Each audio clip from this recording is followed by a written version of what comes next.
Oke, perhatiannya. Ada beberapa info tambahan yang ingin Bapak sampaikan. Bahwasanya kita akan memperingati Hari Raya Idul Fitri. Jadi seperti biasanya kita akan ada namanya tugas kelompok. Maka tugas kelompok ini akan kamu kerjakan di sela-sela hari libur nanti. Dan kelompoknya yang mana Pak? Itu adalah kelompok yang kemarin kita seperti biasanya tugas kelompok. Jadi isi materinya, isi tugasnya akan Bapak share melalui Google Classroom. Paham?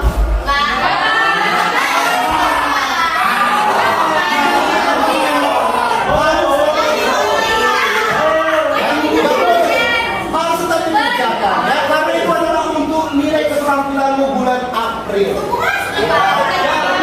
Karena waktu kita sangat sedikit, jadi harus dikerjakan. Oke, berhubung karena sudah mau lonceng, jadi kita tutuplah pembelajaran kita hari ini.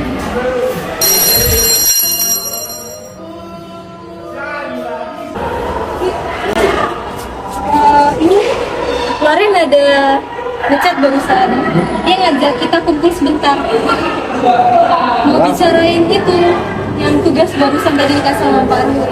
Lapar kan aku nggak bisa pulang dulu. Sebentar doang kok, cuman bicarain kita mau rekam gimana. Ya.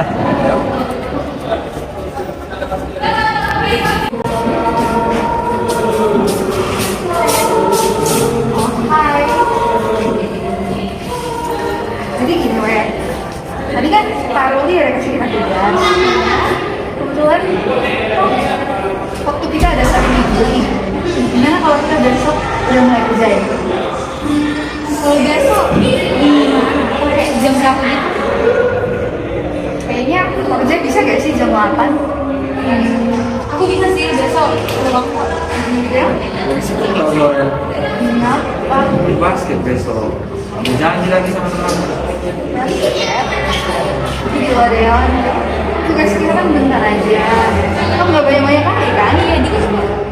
Kalau kita kerjanya di sini tuh kan nggak buru-buru. Ayo lah.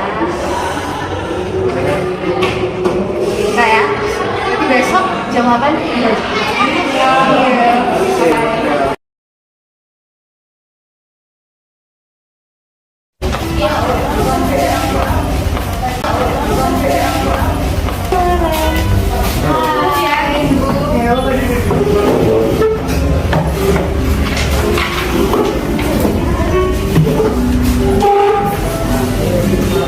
Yuk kita langsung mulai aja yuk.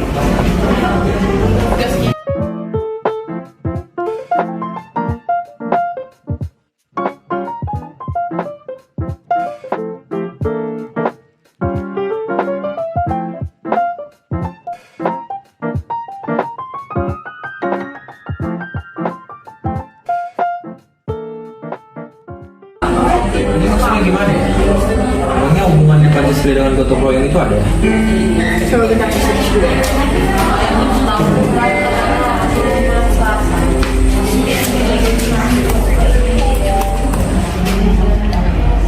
Menurut Muhajir, secara inklusif nilai-nilai Pancasila itu setiap silanya itu ada hubungannya sama gotong royong. Terus di sini juga ada contohnya dong. Kalau di Pancasila yang sila kedua itu kan manusia yang adil dan beradab kan. Itu mengandung asas gotong royong. Apalagi sila keempat, lebih jelas lagi, kerakyatan yang dipimpin oleh hikmat kejaksanaan dalam permusyawaratan perwakilan. Itu kan ada asas gotong royong juga gak sih? Tapi ada hubungannya semuanya.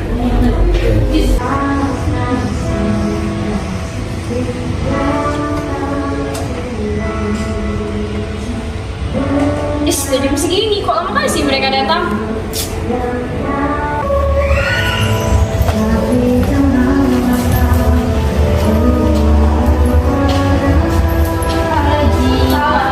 Kalian dari mana sih? Dari tadi. Istri kan? Macet lagi. Gayanya di grup, kok peduli? Sekarang telat 1 jam. Ya deh, gimana kalau kita kerjain aja? Tapi satu lagi belum datang loh. Berarti kita tunggu aja nggak sih? Tunggu aja deh. Terus apa aja deh? Cip, tahu nggak ya? Talking. Ini lagi keren banget.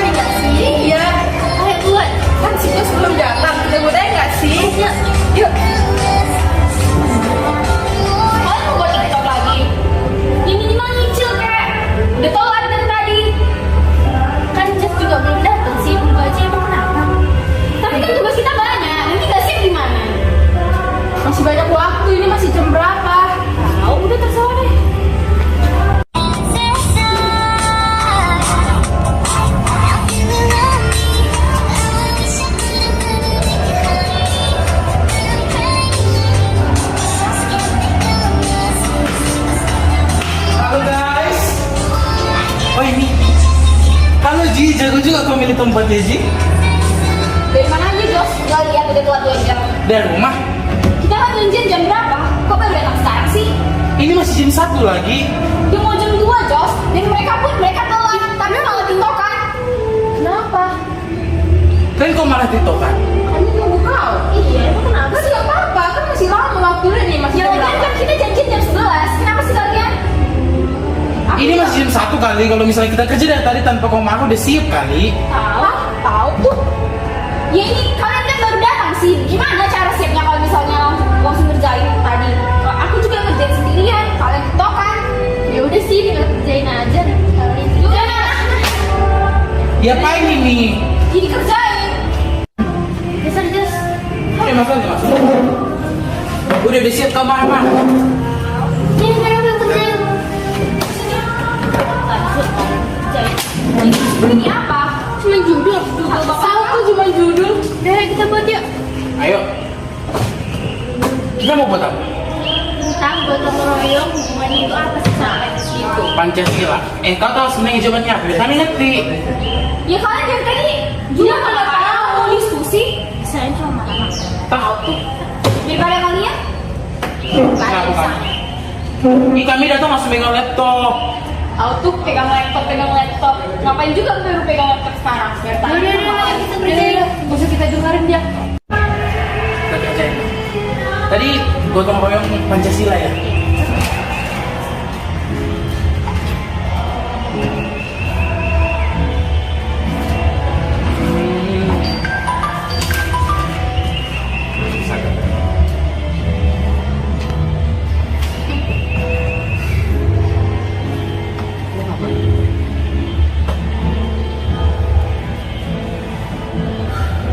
Apa itu? Lagu baru. Lihat dah tuh. Lihat dong. Apa judulnya? Itu bukannya lagu baru itu ya? Yang kemarin mau rilis. Iya udah rilis. Kita dengerin nggak sih? Aku pengen kali dengerin. Sambil ngerjain lah. Iya dong. Ngapain serius-serius?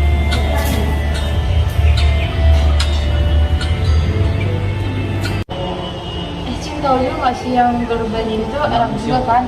Gila keren kali sih itu, iya kan? Aku pengen kali nonton konsernya loh. Ayo kita tonton nanti kalau mereka konser. Iya nggak sih? Angkat dulu. Halo. Sabar. Ya, cepat. Sebentar ya. Fuji. Kan tadi kan aku udah bikin sampul depan gak sih? Gini, jadi ini kan udah sore. Mau pulang. Ditelepon. Kok pulang sih? Ini juga belum siap. Tapi mau gimana? Ini udah ditelepon loh. Tapi ini belum siap. Ini katanya mau selesai hari ini. Tapi kan aku udah ngerjain bagianku. Ini maksudnya aku mau ngerjain semuanya. Oh enggak, tapi kan kita mau kerja kelompok. Kita kan kerjanya sama-sama. Iya dari tadi aku juga ngeliat kau diem di situ. Nah, aku kan ngerjain ini. Ya udah, kau kan punya bagianku juga udah aku selesaikan kok. Loh, mana ada bagian cuma sampul depan aja? Kan aku udah bagi semuanya bagi rata. Jadi maksudnya ini aku nggak boleh pulang nih. Ya aku sih bodo amat, aku mau pulang. Jos. Enggak, udah malam enggak.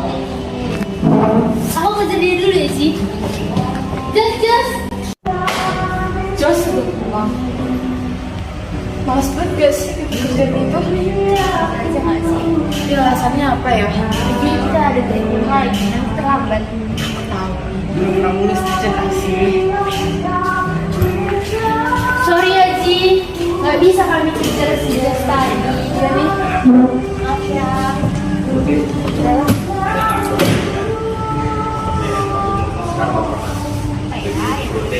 Ada Cin. Kenapa? Kawan toilet dong. Kami ke sana dulu ya Ji. Nggak apa-apa kan? Ya nggak apa-apa. Aduh, kalian ngapain ke toilet bawa tas? Soalnya tadi kaca kami di sini juga, jadi sekalian mengaca biasa cewek. Oke? Bentar ya.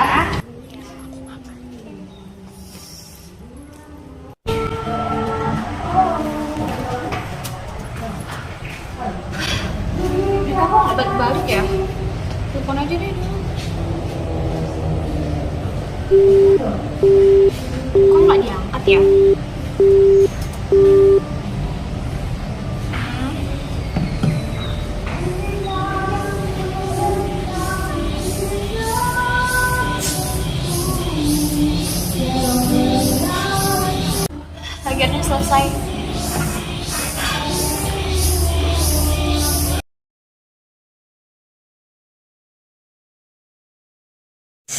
Sebentar. Teman-teman pasti nggak ada yang nyadar. Sebenarnya masalah pokok utama kami di zaman yang sekarang itu ya di time management. Kami benar-benar nggak bisa atur waktu dengan sangat amat baik. Karena sebenarnya mau sebanyak apapun tugas yang diberikan, kalau kita bisa mengatur waktunya dengan baik, sebenarnya all in control. Nah, jadi kami ada beberapa tips yang bisa teman-teman juga gunakan dalam kehidupan sehari-hari agar bisa mengatur waktu dengan lebih efektif. Yang pertama itu ada time lock. Nah, jadi di sini itu kita itu merekap ataupun secara detail menuliskan apa yang kita lakukan dalam sehari. Jadi, apa sih fungsi time lock ini? Nah, misalnya nih teman-teman, kalian kan beda-beda ya setiap orang. Ada yang ngerjain tugasnya itu 1 jam, 2 jam. Misalnya, seusai pulang sekolah, ada yang ngerjain tugas kira-kira dari jam 3 sampai 4 itu untuk ngerjain tugas. Nah, berarti estimasi waktunya itu untuk ngerjain tugas ya 1 jam. Jadi, itu bisa mempermudah kita untuk menjadwalkan jadwal berikutnya dengan lebih seksama.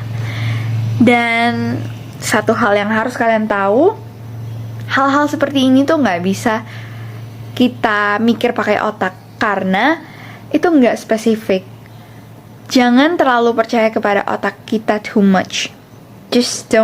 You shouldn't trust your brain too much. Karena sebenarnya secara spesifik itu lebih bagus, kita lebih tahu kapan kita bisa selesai tugasnya. Nah, yang kedua yaitu plan the whole week. Teman-teman harus tahu kalau sebenarnya selama ini to-do list itu sebenarnya nggak cukup. Kita butuh schedule, kita bisa schedulein ya dengan cara kita download dari aplikasi Clockify ataupun Google Calendar. Jadi di sana tuh kalian bikin per jamnya itu kalian tulis kegiatannya. Jadi lebih spesifik, misalnya jam 1 sampai jam 2 ekstrakurikuler, 2 sampai jam 3 itu jadwalnya untuk refreshing ataupun lain sebagainya kegiatan-kegiatan yang kalian punya. Nah, yang selanjutnya yaitu ritual pagi. Jadi kan kalau di siang hari tuh kita punya banyak banget kesibukan kayak kita masih sekolah, kita ada les, kita kerjain tugas, dan lain-lainnya. Jadi, kita bisa manfaatkan waktu kita saat kita baru bangun tidur. Ketika otak kita juga masih fresh, kita bisa ambil waktu sebentar untuk me time. Kita bisa melakukan hal-hal kecil yang bisa membawa dampak besar yang positif dalam kehidupan kita. Contohnya kita bisa berdoa, kita bisa melakukan meditasi, kita juga bisa melakukan olahraga. Jadi apapun itu yang bisa membawa dampak positif bagi hidup kita. Nah, tips yang terakhir itu kita jangan pernah takut untuk having fun ya teman-teman. Jadi setelah kita udah melakukan semua kerjaan kita, tanggung jawab kita juga perlu untuk mengistirahatkan diri kita. Kita perlu membuat diri kita senang, yaitu karena dengan having fun itu kita bisa mendapatkan beberapa efek. Di antaranya adalah efek antisipasi, yaitu saat kita jadi lebih fokus saat bermain dan kita benar-benar mindful dan enjoy. Kemudian juga dengan having fun itu akan membuat otak kita lebih fresh dan kita akan lebih siap lagi untuk melakukan aktivitas kita, di mana itu adalah rutinitas kita yang akan kita lakukan lagi untuk berulang-ulang kali. Nah, itu tadi tips-tips dari kami. Semoga apa yang telah kami sampaikan dapat berguna untuk kita semua. Terima kasih.